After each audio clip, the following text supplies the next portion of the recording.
Hi, this is Micornus, Phokane, the leader and the founder of Church Governance Solutions. And I want to speak about a very sensitive topic today, and I hope that it does get handled with such sensitivity. And it is very important to speak about it, of course. And I know it's a topic that many avoid. But as Church Governance Solutions, we're restoring order in the house of the orderly God. And we believe that such topics must be touched right now and be spoken about. Now, we want to speak about how to effectively manage a church where a pastor has been deceased, how to properly manage a church that has got a pastor that has been deceased. And we want to speak about this because death is always there, and we know that death is not usual. And as much as we see death every day, but it's not usual. But also want to mention as well that even visionaries do die. And those people that have started churches, we want to mention that even men of God and women of God do die as well while they're running ministry. Yes, this is very important, therefore, that we speak about it, because this is the way that we need people to understand that we need to have a very smooth takeover or a smooth transition after the visionary has been deceased. And that's what we want to speak about today. And I hope this topic, you find it in order.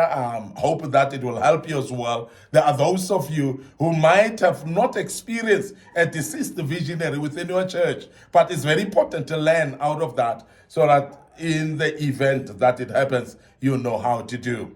The first thing that I want to bring about today is you need to allow what we call a mourning period for at least 3 months before any changes is made to a church whereby a pastor has died. And this is very important. So therefore, if the structure has to remain the same for a while, let it remain during the mourning period. It could be a period of about 3 months. You may decide about 6 months as well, depending on the desperation of the church, on the crucial strategies of who is in charge by that particular time. If there's no need to change quickly, then you don't need to rush and change things, because it's very important that we know that there's stability and make sure that the members are aware that there is stability. So therefore, a principle of stability becomes very important when a visionary is deceased, or when we have got a church whereby a visionary has passed on. Stability must be the priority. So therefore, it is very important to allow that mourning period. But that mourning period must not be prolonged if it's crucial for you to make changes, because it's very important. And I want to emphasize that don't be stuck to a fact that we say maybe take some time to change. If it is crucial to change immediately, we definitely need to attend to that, because the vision becomes very important, that it doesn't get disturbed or interfered with, or even maybe given hindrances here whereby it actually lose direction because the senior pastor has deceased or has died. And that's very important that we discuss this. Now, it is very important that while you allow in the mourning period, it becomes very honorable mourning period as well, with a high regard to the deceased visionary and the family. So respecting them, honoring them, and giving them space to mourn as well. Because this is very important, that you don't clutter them with a load of things and arrangements that may actually disturb them and make them actually even confused of what is happening. If you are able to run the church perfectly within the time of mourning as well, it is recommendable that way, that we don't actually distract the period of mourning, but run the church effectively. And also while we're mourning, we don't lose the vision at all, and we don't lose the pulse on the vision. So this is very, very important.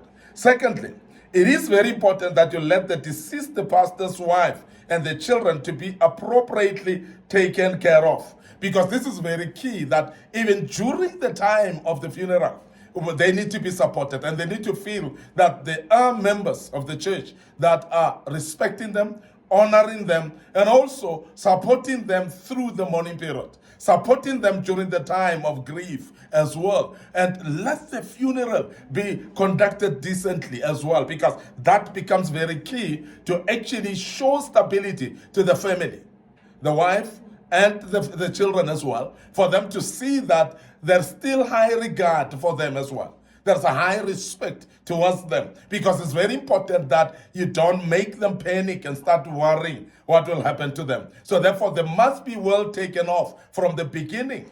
And everybody knows from the church that the visionary's wife and the children must be highly respected and be well taken care of from the word go. And that's very important.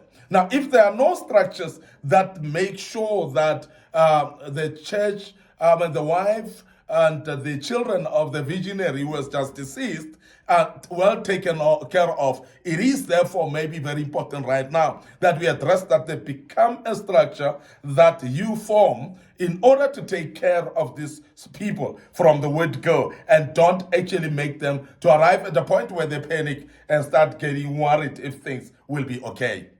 Now, thirdly, let the most able elder take over at this particular time. It could be that there is an assistant pastor there who's capable. There's an assistant pastor maybe who has been appointed as an assistant pastor at that particular time, even during the life of the visionary. By that time, so let the respect remain, whereby the most senior person or the very same person that has been appointed in the beginning to become an assistant pastor, let them continue. Because that actually makes what we call a free flow or an easy flow of the vision, whereby also the transition is smoother when it's the same people that worked with the deceased pastor or visionary, that to work continually for the sake of continuation as well, because that's very important. And I've said earlier that stability must be priority, but stability is brought about by smoother transition.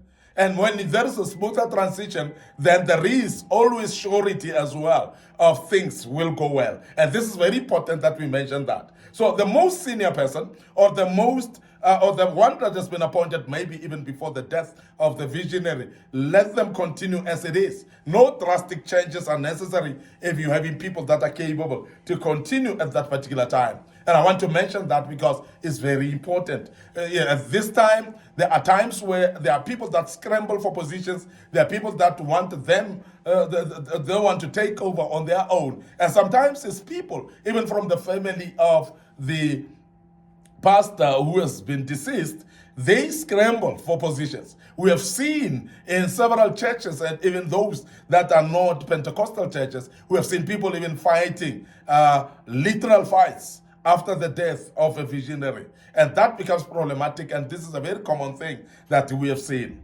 Maybe at this point, we need to mention as Church Governance Solutions to pastors that are listening to us right now, that it is very important and very crucial that in any ministry that you lead, there's a proper succession planning.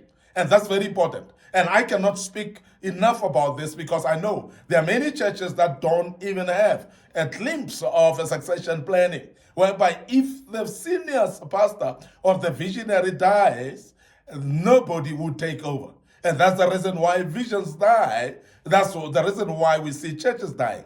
And that's the reason why we see people fighting after the decease or the death of the visionary. So this is very important. So succession planning must be a priority to many of the visionaries. It must be seen even in the Bible, whereby God has actually appointed Joshua even before Moses died. So in other words, Moses has always known that Joshua will be his successor in the beginning. And God has actually structured it that way, in a way to show us that succession planning is very important. And I want to urge visionaries and senior pastors to make sure that you've got a proper succession planning in case you die. Because death can happen, and we know that it is imminent that death will happen at some stage. So this is very, very important that we mention that.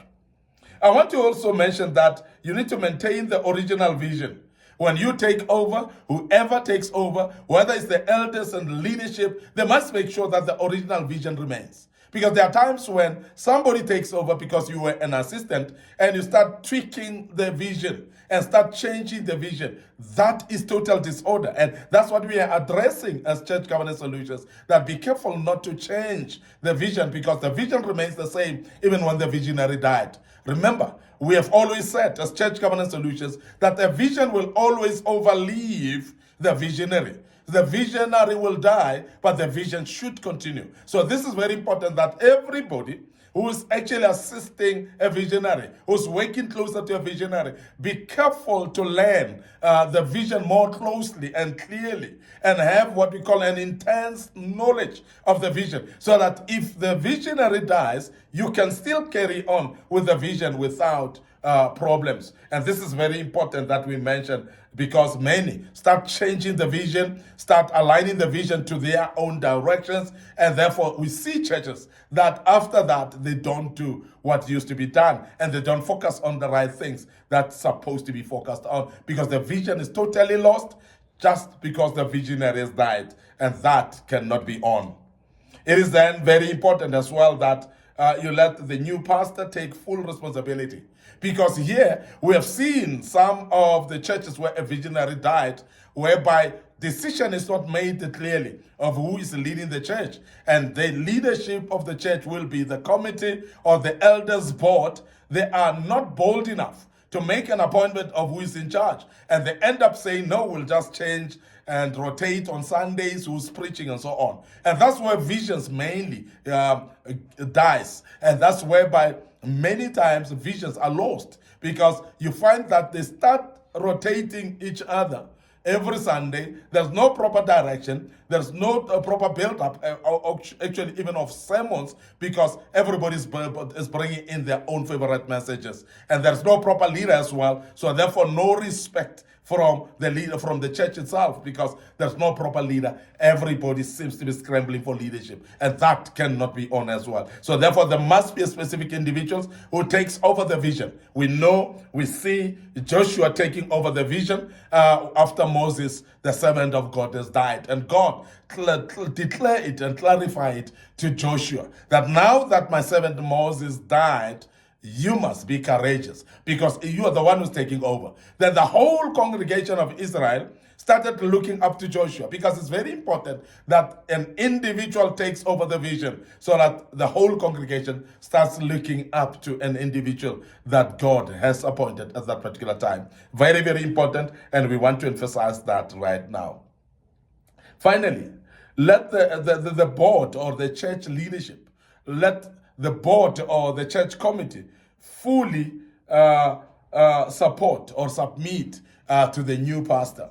Because there starts the problem as well, whereby the visionary has died, then you find that a man has been appointed or a woman has been appointed to take charge, but yet the eldership or the leadership that has been existing all the time start losing respect of the new person. And I want to emphasize that it is very important that you respect the very same individual like you respected the visionary. Remember, this is a vision of God. It's not the vision of the individual that died. So therefore, it's very important, if you honor God as leaders, as board members, as elders, to continue honoring the new person who is still, who has now taken over the vision. Because do it like you would do, or you were doing to the visionary that died. And that's very important that we emphasize that as well. And we want to end up here today. Your host, Micornus, Phokane, the leader, the founder of Church Governance Solutions. We're thanking you so much for being with us and attending this particular teaching with attention. Very, very important topic, though sensitive, we know. And we want to urge you to continue with us tomorrow, as we'll be dealing with another topic. But before we check out, we want to remind you of our Facebook page, Micornus Phokane, the Facebook page also of Church Governance Solutions. So please click a like on those pages. Make sure that you also subscribe to our YouTube channel, which is under Micornus Phokane, and also under Young Men Empowerment Forum. Subscribe to that YouTube channel. Click notification buttons as well, and make sure that you're notified.